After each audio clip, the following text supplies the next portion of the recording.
В том числе по генеральному плану города в 2003 году многие дома на Северном поселке были реконструированы и реконструируются в настоящее время с разрешения районных властей.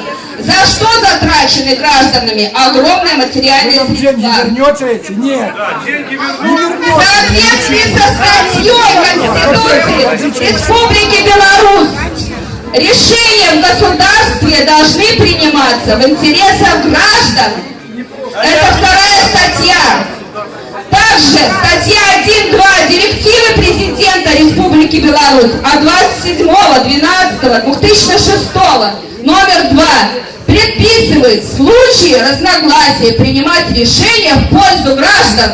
Как же вы извините меня, когда руководите нашим районом? Не менее 15 метров квадратных на одного человека и не менее занимаемой площади жилого дома.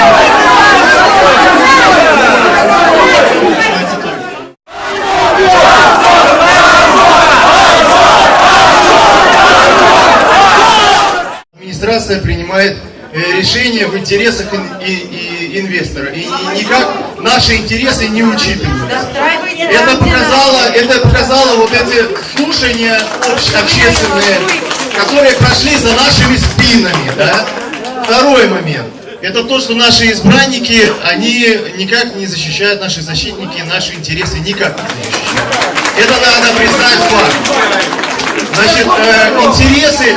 Глава государства четко обозначил свою позицию и перспективы развития города, сказав, что застройка и уплотнение в чертах города уже не приветствуются. Да?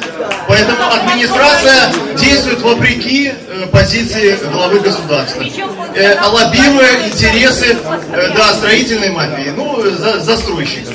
Я предлагаю это собрание считать состоявшимся, поручить нам, поскольку мы, так сказать, народ, они же служат для нас, они мы для них.